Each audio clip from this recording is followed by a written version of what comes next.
name is Tony Villarreal, and today I will be your trainer. Today we're going to be going over classroom management training.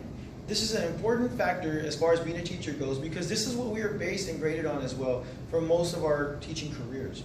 How well can you manage a classroom? How well can you minimize distractions? How well can you increase student success? By doing so, you're going to be an effective teacher, and that is what we are looked at on a daily basis. With no further ado, let's go ahead and get into our purposes of the goal, purposes of the lesson. So with this is to make our teachers 100% accountable. What I mean by that is that we need to make sure that all teachers understand that they are effective in their own way, okay, but also be consistent. And we're going to talk about consistency here all in this training session. But we need to make sure that teachers know what they do, that it is ethically correct and morally correct, and that we go ahead and do it the right way. And also that we go ahead and get it done so that way students know not to do it again. Okay, but we need to make sure that they're 100% responsible. We can't have teachers continually calling principals and vice principals to come to the office for a student that doesn't want to take out their earplugs or that doesn't want to put up their phone. Okay, a teacher should be able to do that on their own. And we're going to go over some of those scenarios here today as well. Another purpose of this training is to increase student success. Okay, as a school district, any school district in America, and I guarantee you can check this, we want to increase student success. Classroom management is the most effective way to get that done as well. Aside from the learning tactics and the teaching tactics, okay, classroom management is one of the most important things that we can do to increase student success, and we're going to go ahead and look at that purpose today as well. Our last purpose that I put in for this training is we're going to reduce dead time.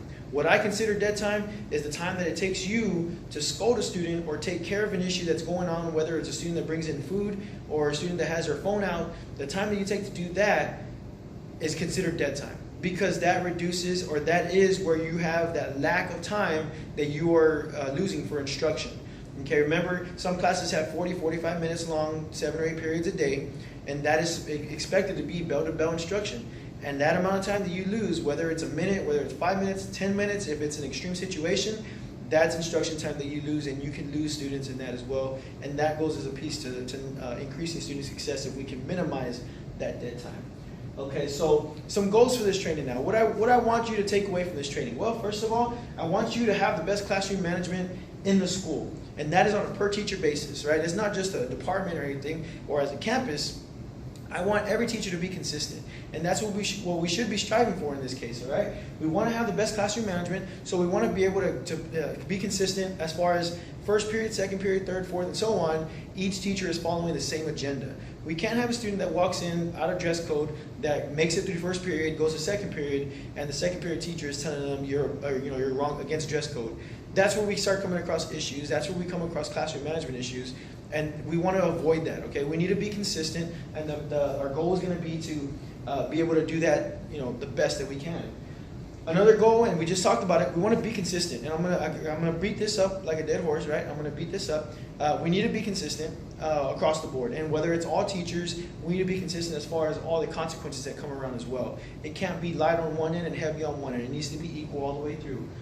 We need to be able to help students have behavioral success. Students, and I'm gonna have this one actually go into the last one where we promote growth as well, because if we can have them grow up at the same time, and what I mean by that is by having them learn from their mistake, then the growth comes into where they learn that they won't make that mistake. But that also comes into play with behavioral success, because they'll know how to behave next time around. And other students, there are students that are here wanting to learn, and then there are students that feel like they have to come to school, and we know that the reality of that, right? So we need to make sure that we can go ahead and get those both kind of interlocked at that. I put them separate here, but really they fall into the same category. And those are two other goals that we have here as well. Okay, we need to be sure that they grow, and we need to make sure that they have behavioral success going forward. And it starts with freshman level, right? Freshman level all the way through senior level. You'll see that growth as well. And we need to instill interdependence. What I mean by that is these kids need to be responsible for their actions. Some kids will make a mistake and then they'll take responsibility for it. Some kids will make a mistake and they'll pass the buck on. In this case, we need to make sure that these students are able to take that on by themselves and understand that it is their fault for whatever it is that they did. So we need to make sure that we hit on that too, and that they can learn from it. And that goes into the two pieces with the behavioral success and also with the growth.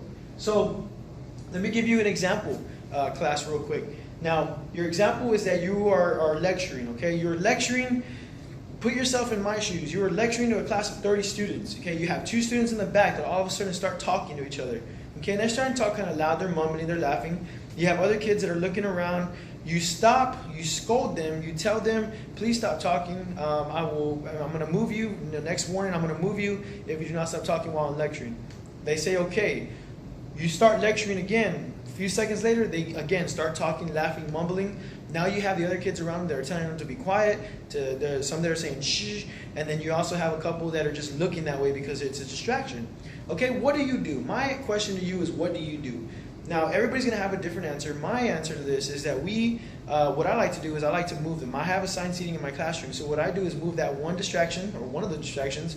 I move them to a complete opposite side of the room and move another kid over there, okay? Now, if that continues, where one of them is continue to be the distraction, I have an empty desk by my teacher desk. I move the student over there so that way they're isolated, they can do work themselves. Typically, that's worked for me all year long. I haven't had any issues with that. Students are pretty responsible here, but that's my way, and I know everybody else is going to have a different answer to that, but that's mine right there.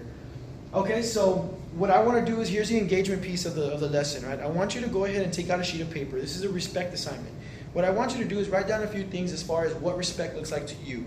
Okay, once you write that down, I want you to pass that to your neighbor, and again, this is all 30 people. Pass it to your neighbor. They're going to write their response as to what respect means to them, okay? And we should all have different responses, different things. Once we pass it around 3 or 4 times, I'm going to pick on people in the class to go ahead and read out what they have. Okay, and this is going to help show, and do this early on in the year, right? Like an icebreaker or something. This is going to show the class, the other students, what to expect, right? They're modeling this themselves. So this is the engagement piece of the lesson that I would like to have the students do.